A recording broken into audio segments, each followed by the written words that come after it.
Charlie is not the only one who's been threatened or was threatened to cut ties with you or not platform you. I too have gotten that. And I couldn't care less the amount of pressure they put on me. Like, what are you talking about?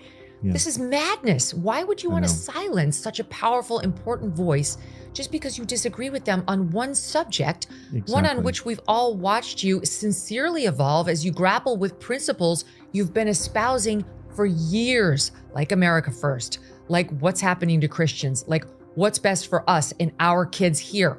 How do I keep them safe? That's my number one priority.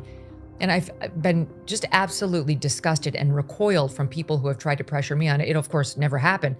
But I know from speaking to Charlie, he felt it too. You've heard it from Charlie, that he felt, and there is a layer here of nefarious pressure to have certain narratives go only one way. Yes. That must be called out and must be fought. Megyn Kelly opens up about something the media doesn't want to talk about: the threats and pressure campaigns aimed directly at her. She reveals how powerful interests tried to intimidate her into cutting ties, silencing voices, and staying in line with an approved narrative. Kelly makes it clear. She refused. She exposes the madness of a system that seeks to crush debate, punish disagreement, and brand even longtime allies as enemies the moment they step out of line. This isn't just about media battles. It's about whether free voices survive in a world built to silence them. Megyn Kelly's defiance is proof that the fight is far from over, and that courage can break the system's grip. And let me just underscore for your audience what I had said. I mean, the sum total of what I had said when they started coming for me, just to show the absurdity of this. I had said on Piers Morgan that Israel was losing the PR war, that they had lost the Democrats and the independents and were starting to lose the Republican Party in America, and it was time to wrap it up, which was a quote from Donald Trump, who had said it a year earlier when he was still a candidate. Time to wrap it up. That's what I said about Israel. And then at Turning Point at the Student Action Summit with Charlie, we talked all about Epstein in my appearance there. It was all about Pam Bondi, frankly. Right. And we talked about whether he might possibly be an asset for someone. And I said he might be. And Israel, would make sense to me. Didn't know, but that's one of the things we should consider and look at. And that will conclude the list of things I said about Israel. That after 2 years of going on the air and defending them every week, turned some weird crowd into, she's an anti-Semite. So, I mean, F these people, because it's a lie. It was even more of a lie about Charlie, who had said even less than me. He had said nothing, like absolutely nothing. And they use those terms about him because he was on the other side of me when we had that discussion, and because he hosted you, and because he had the nerve to invite Dave Smith in a debate, because he allowed one side to be represented, and he had the Israel side fully represented too. So this was just such an unfair accusation, and I don't know why these very ardent advocates don't accept friendship when you offer it, when you've proven that you are genuinely a friend. And to turn around and call Charlie Kirk an anti-Semite is such a disgusting smear. And you're right, he's young. He was young and wasn't used to being attacked like that by people who supported him and people whose donations are actually really important to the ongoing existence of his organization. And it took a lot for him to say no to them. And it took a lot for him to be honest about the fact that his opinions had evolved. And let's face it, Charlie was like an unofficial spokesperson for the youth of America, in particular conservative youth. He was a truth teller, that he was a fearless truth teller, and that there were a lot of pockets when he turned to them and said those truths that grew extremely uncomfortable. And whether it was some too online, disgusting, messed up 22-year-old in Utah, or somebody who couldn't stand his messaging that was very frank around race or around Islam, whatever, take your pick. He said the hard truths on all of these things. I think a lot of people have to have a really ugly conversation with themselves now in the wake of his death about whether they added to the hate surrounding him.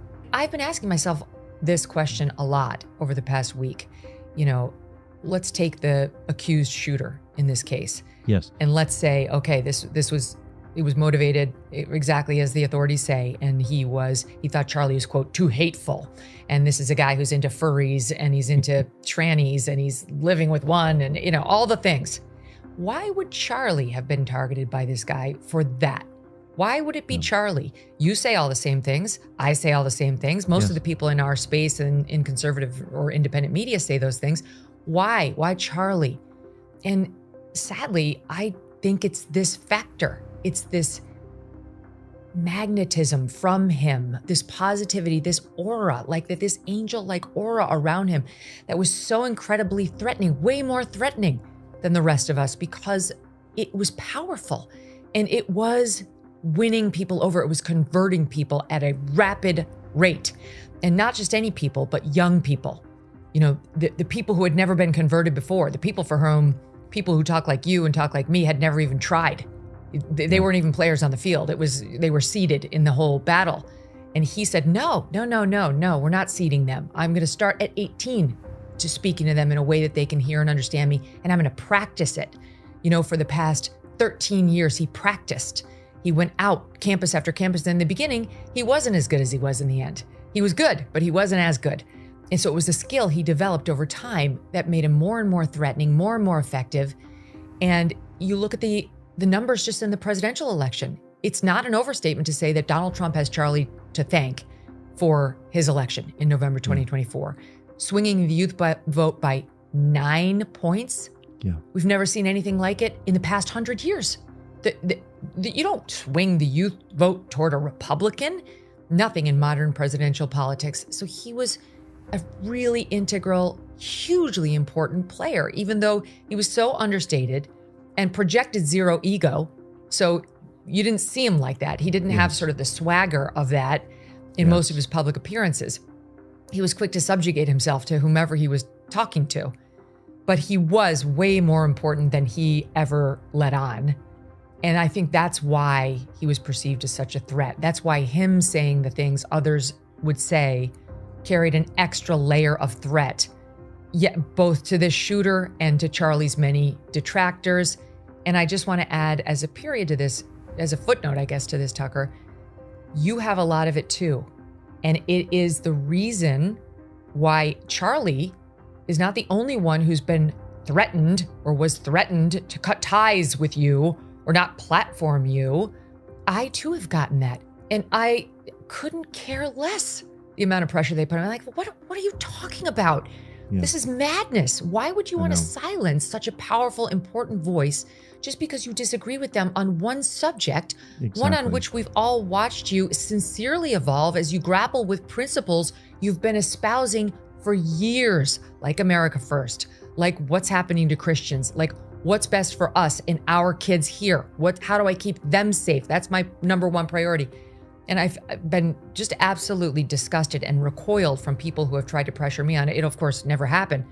But I know from speaking to Charlie, he felt it too. You've heard it from Charlie that he felt, and there is a layer here of nefarious pressure to have certain narratives go only one way. Yes. That must be called out and must be fought.